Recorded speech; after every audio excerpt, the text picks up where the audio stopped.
Olá pessoal, tudo bem? Mais um vídeo aqui especial para você que é associado à CP, a quem a gente agradece a oportunidade de continuar existindo, continuar lutando em benefício dos nossos associados, dos seus direitos.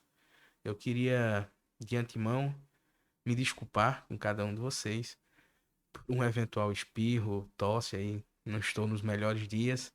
Quem interagiu nos últimos dias conosco sabe que passei uma semana aí com muita dor de garganta e uma febre que não cessava, que se reiterou por alguns dias.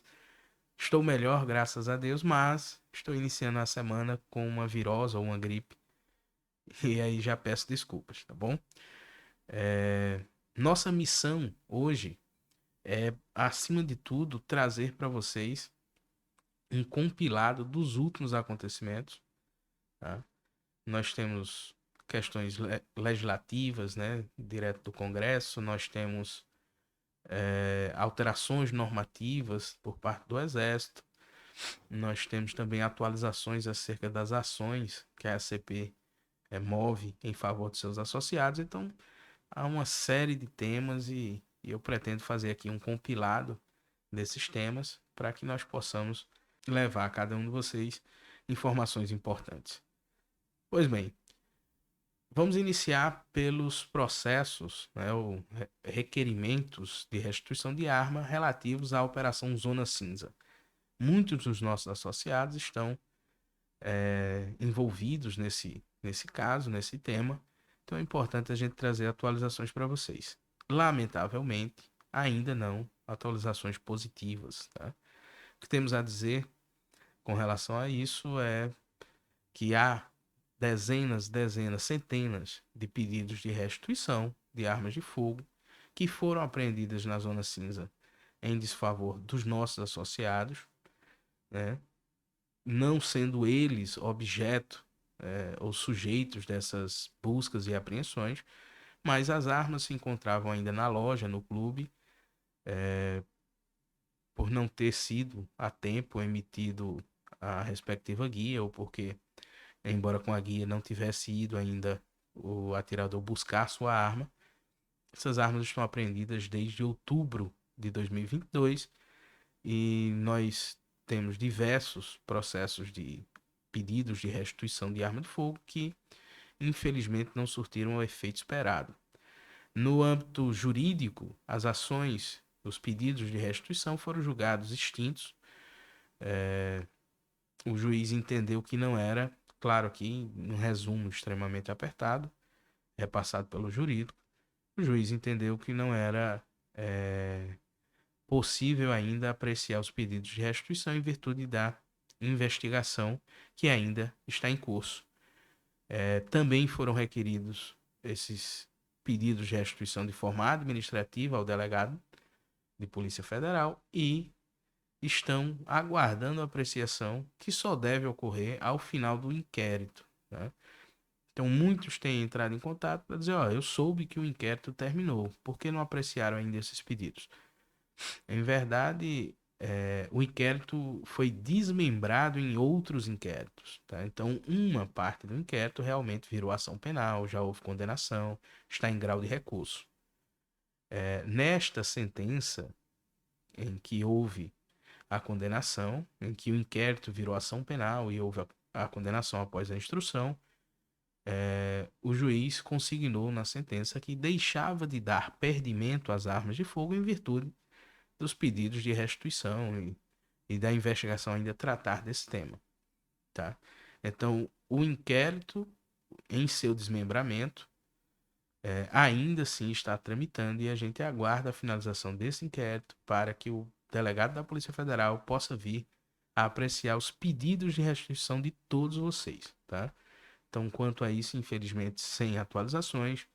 Quanto aos associados que não possuem CRAF e que, portanto, para alguns deles, em virtude do tempo em que foi feito, nós entramos com ações de indenização. Essas pessoas estão com ações que, a princípio, foram extintas no primeiro juízo, em virtude da decretação de falência ou da abertura de um processo de falência do grupo empresarial CTA. E aí as ações foram remanejadas já perante a vara que está tramitando a falência. Então essas pessoas vão ao final desse processo estar habilitadas com seus créditos e vão aguardar a expropriação dos bens para que haja eventualmente verba suficiente para saldar a dívida de todos os credores, tá? Então essas as considerações com relação à operação Zona Cinza. A gente continua trabalhando, mas ainda sem um sucesso, tá certo? Eu queria trazer aqui para vocês com relação às ações coletivas. A ACP está hoje com 2 mandados de segurança coletivo que dizem respeito à aplicação ou à não aplicação da nova regra que diminuiu a validade dos CRAFs de 10 anos para 3 anos. Tá? Esse ato ordenatório que vocês estão vendo aí diz respeito a uma dessas ações, que é o mandado de segurança coletivo relativo às armas de posse, ou seja, armas de defesa pessoal registradas na Polícia Federal. Lamentavelmente, o juiz de primeiro grau, nesse processo específico, entendeu que o prazo de 120 dias do mandado de segurança deveria ser contado a partir da publicação do ato normativo, 21 de julho de 2023. E esse argumento, digamos assim, não nos parece ser o adequado. O jurídico, portanto, redigiu um recurso de apelação, que foi já protocolado, e o processo hoje se encontra na fase de contrarrazões aí por parte do Ministério Público, para que o processo, enfim, suba e o tribunal discuta se houve ou não o decurso dos 120 dias do mandado de segurança. Esses 120 dias, pela letra da lei, são contados a partir da ciência do ato coator, que nós entendemos. A ciência se deu, no caso da Polícia Federal, pelo envio de e-mails e coletivamente até a semana em que o mandado de segurança foi impetrado, associados ainda estavam recebendo essas comunicações, mas o juiz entendeu na sentença, por julgar o mérito da causa e declarando a decadência do direito aí, em virtude do decurso dos 120 dias, que no sentir dele, na sentença, deveria ser contado de forma absurda.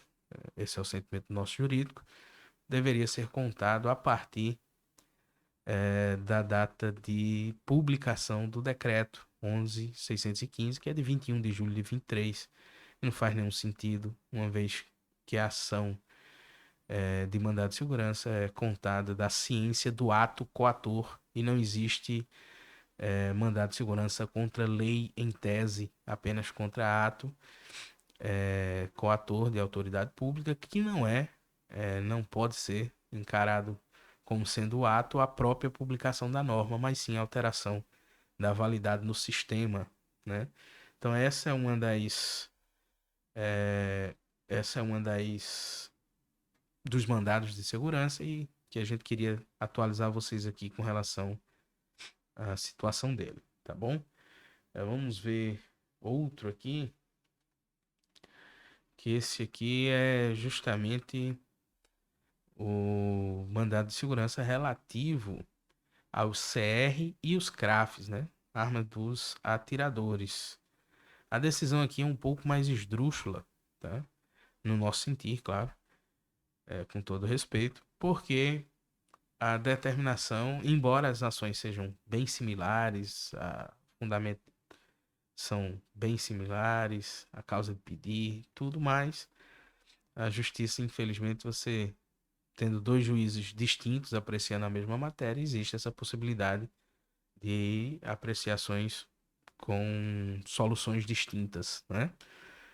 Nosso mandado de segurança, a princípio, foi determinada a suspensão do mandado de segurança em virtude de uma ação no STF, que é a ADC 85, em que o excelentíssimo senhor ministro Gilmar Mendes determinou a suspensão em todo o território nacional de todos os decretos que tratam todas as ações, perdão, que tratam do decreto 11366, tá? Que é o decreto de 1º de janeiro de 23.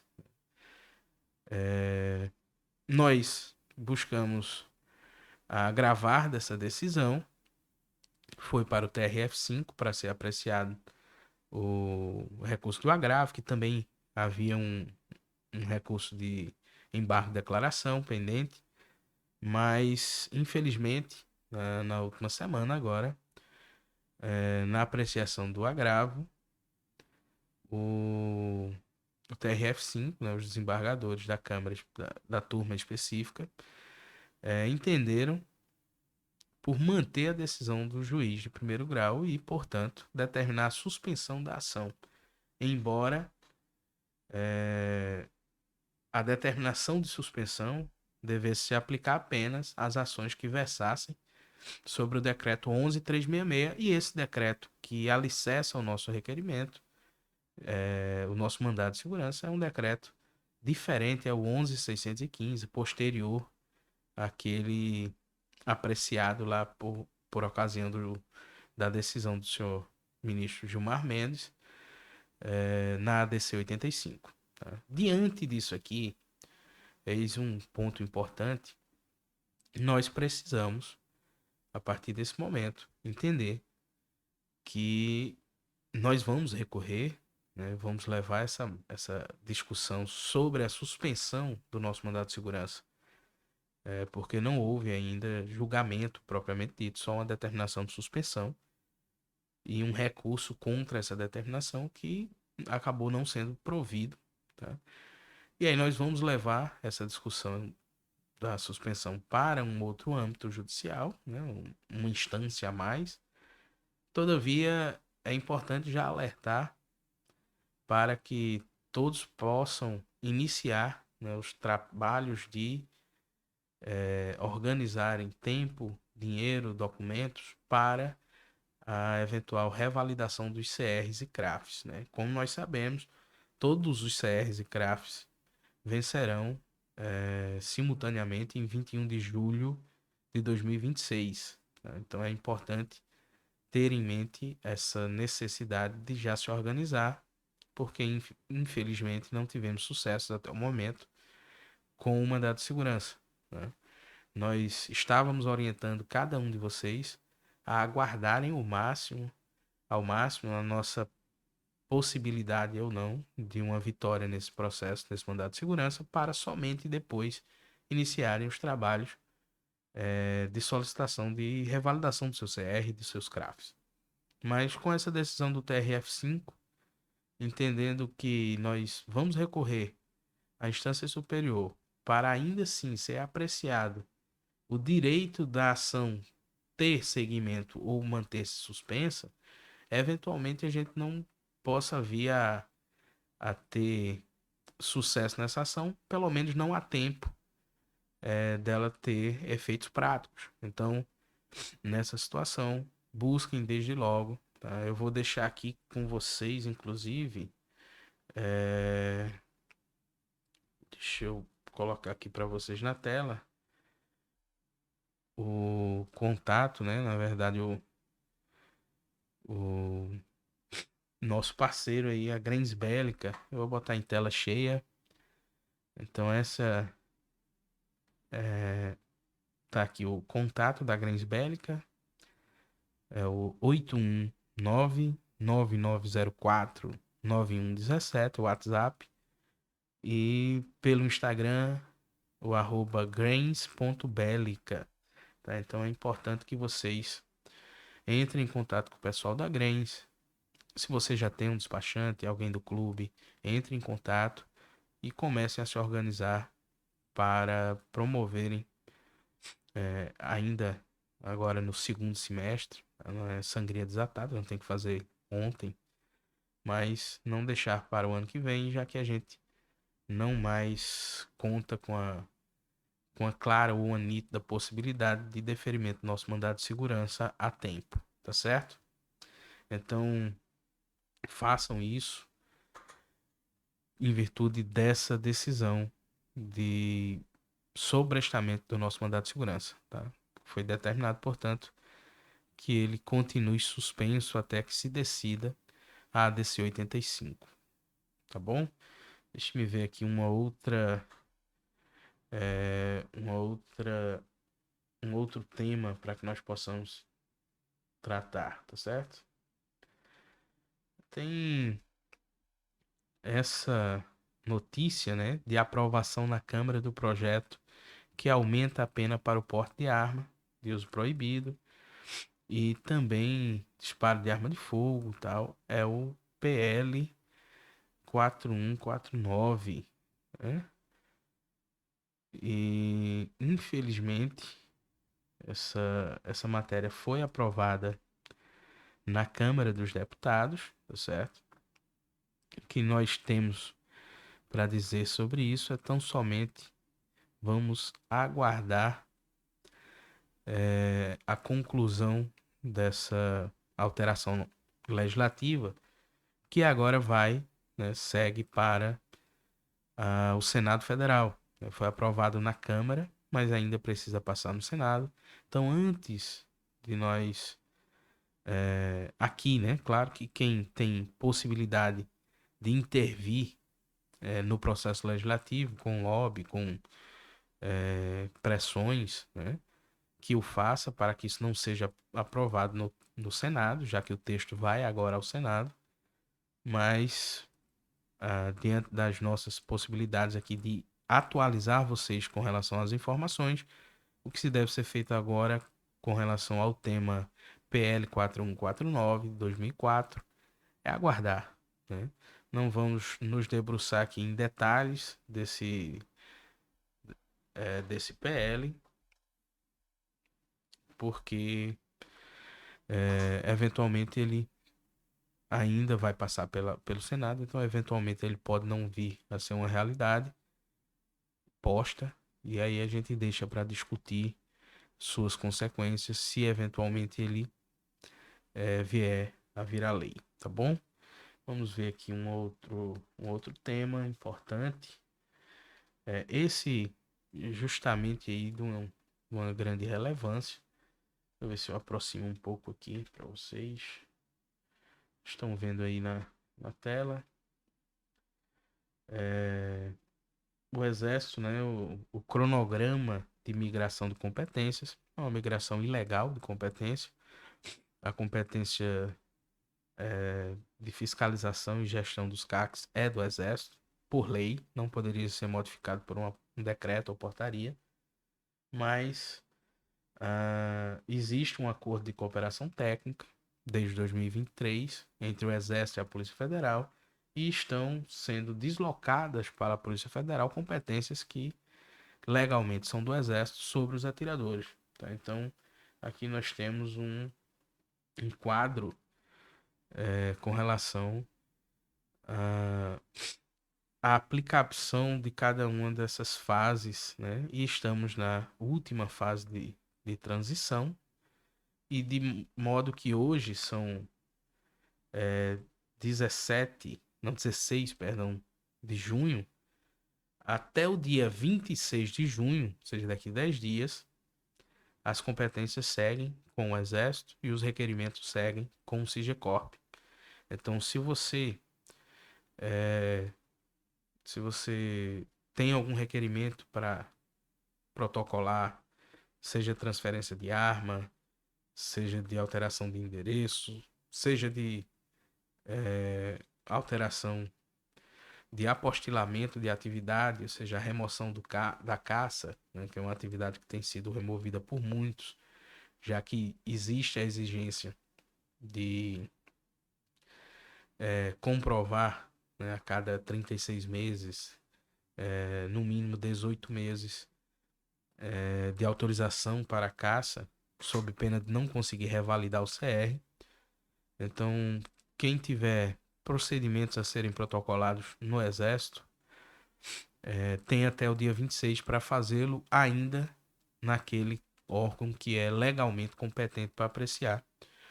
A partir do dia 27, o SIGECORP já não mais receberá novos requerimentos, tá? E a partir do 1º de julho, a competência estará prevista aí, através, né, desse acordo de cooperação técnica, número 9 de 2023, a competência passará a ser da Polícia Federal. Então, se você tem algum requerimento para protocolar, busquem aí fazê-lo o quanto antes, tá? Claro, não dá para sair correndo como um louco, achando que dia 1º de julho o mundo vai acabar. Mas quem já tem laudos, quem já tem um procedimento pronto para ser protocolado, ou que seja viável, né, nos próximos 10 dias, que ele seja protocolado junto ao Exército, que o faça. Reafirmo aqui para vocês a nossa parceria com a Grens Bélica, tá? Então, tá aí na tela mais uma vez, tanto o seu Instagram quanto o seu telefone, tá bom? Então, quem estiver nessa situação e puder, entre em contato com a Grens, seja para remoção de atividade de caçador, seja para revalidar CR, CRAF, tá bom? Até o dia 26, os requerimentos serão protocolados ainda perante o Exército, tá bom?